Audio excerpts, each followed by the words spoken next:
Ça part mal, on se tue le match d'entrée de jeu. Voilà, on a des consignes qu'on ne respecte pas sur l'entame et c'est dommage parce que ça fait 2-0 après 10 minutes, ça fait 4-0 après je sais même pas, peut-être 28-30 minutes de jeu. Voilà, on a fait 60 minutes où on a appliqué ce qu'on demandait de faire. Et 30 minutes où on a été absent. Le problème c'est que 30 minutes contre Lyon, ça coûte 4 buts. Voilà. Donc on s'est tué le match sur la première demi-heure. C'est quoi, c'est des erreurs de placement?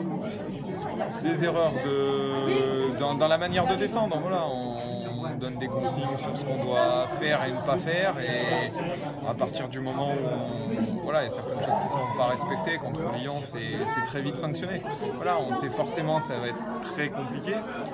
Et on le dit avant le match, on ne peut pas se permettre d'avoir ne serait-ce qu'une joueuse qui est en dessous dans ce genre de match. Voilà, donc là, à partir du moment où il y a des petites erreurs individuelles, ça pénalise le collectif. Et voilà. Après, c'est comme ça. C'est Lyon, on sait que c'est plus fort et quoi qu'il arrive, ça aurait gagné quand même. Après, c'est voilà, dans la manière que ça laisse des regrets parce que j'estime qu'on aurait pu mieux faire, on aurait pu mieux gérer cette entame. Et voilà, je ne vais pas dire que le score est bon, hein, puisqu'il est mérité, mais il laisse des regrets. Sur l'utilisation du ballon, enfin des rares ballons que vous avez pu avoir, tu étais satisfait ou tu aurais espéré mieux aussi? Il y a certaines phases de jeu qui sont intéressantes. Après, c'est vrai qu'on avait demandé de jouer un peu plus direct dans le dos. On a manqué dans la projection pour essayer de les embêter un peu plus.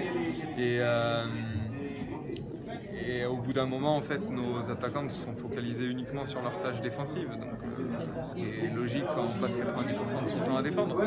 Mais voilà, il y a certaines opportunités, comme à la fin, là, Elise qui a une super frappe de balle. On a un peu le vent pour nous. La gardienne n'est plus dans le but. Tu récupères le ballon, tu es à 30 mètres, prends ta chance. De toute façon, il y a 5-0, qu'est-ce que tu as à perdre?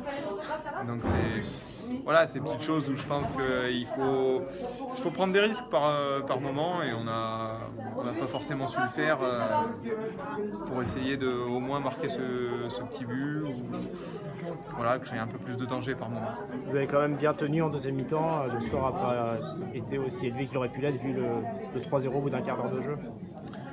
Ouais, mais de toute façon, c'est ça. Après la demi-heure, il y avait 4-0. Donc on se dit, oula, si on ne colmate pas les brèches rapidement, ça peut finir à 8-9. Mais là encore, c'est pareil. Bon, on prend qu'un but sur la deuxième période, mais on n'a pas le droit de le prendre. On sait que Wendy Renard, c'est une des joueuses principales qu'il faut surveiller sur tous les coups de pied arrêtés. On a un marquage individuel sur elle. Et la joueuse qui doit la prendre, la prend pas. Elle échange avec une autre. Voilà, et au final, si on met elle sur elle et elle sur elle, c'est pas pour rien. Donc si après on se permet derrière d'échanger, de se donner des libertés dans ce genre d'équipe, on peut pas. Voilà, donc c'est de la rigueur, c'est de l'attention aux détails, mais c'est ce qui fait la différence au haut niveau.